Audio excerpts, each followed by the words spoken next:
If your tomato plants look tired by afternoon, barely produce flowers, and the fruits that do grow end up small and cracked, this video is for you. I used to have the same problem. I was watering every single day and still getting poor results.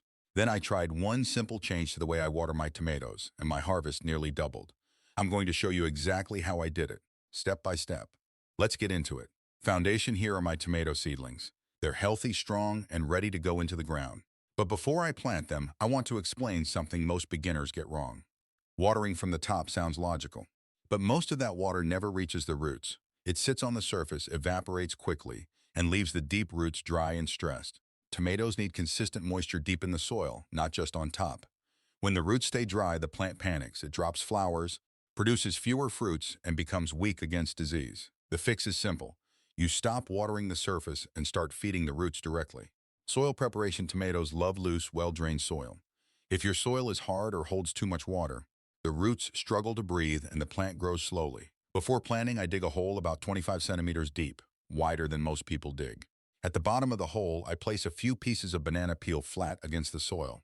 Banana peels breaks down slowly and release potassium directly into the root zone. Potassium is exactly what tomatoes need to grow strong stems, set flowers, and develop big, healthy fruits. Then I cover the peels with a thin layer of soil so the roots aren't sitting directly on them. The method now: here's the main trick. I take a simple bamboo stick or thin PVC pipe about 30 centimeters long and push it into the soil at an angle about 10 centimeters away from where the plant will sit. I leave the top open so I can pour water directly into it later. This is your deep watering channel. Instead of sprinkling water on the surface, you pour it straight down this tube, and it delivers water directly to the root zone every single time. Now I gently remove the seedling from its pot. I trim the lower leaves near the stem, then plant it slightly deeper than it was in the pot.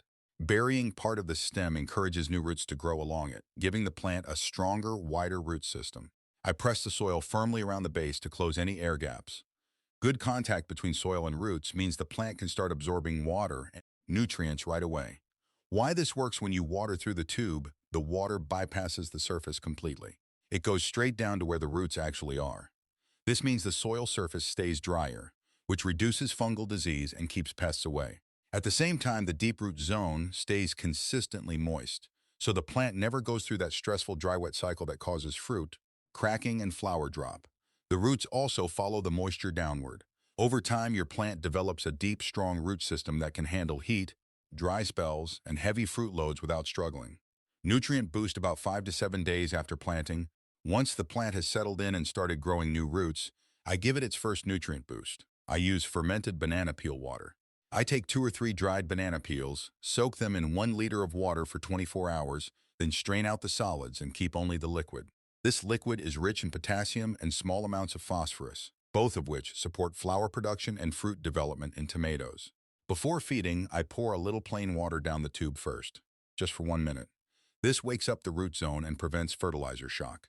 Then I pour the banana peel water straight into the tube. Nutrients go directly to the roots. No waste, no runoff, no attracting insects to the soil surface. I finish by topping up the tube with plain water and covering the top loosely to slow evaporation.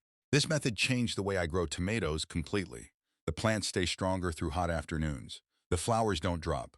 The fruits grow larger, more uniform, and much firmer. And I use less water overall because nothing is being wasted on the surface. If you've been struggling with weak tomato plants, try this before you do anything else. You don't need expensive tools or fertilizers, just a tube, a banana peel, and the right place to put your water. If this helped you, please subscribe and share this video with someone who grows tomatoes at home. There are more simple growing tips coming, and I don't want you to miss them. Thank you for watching. See you in the next one.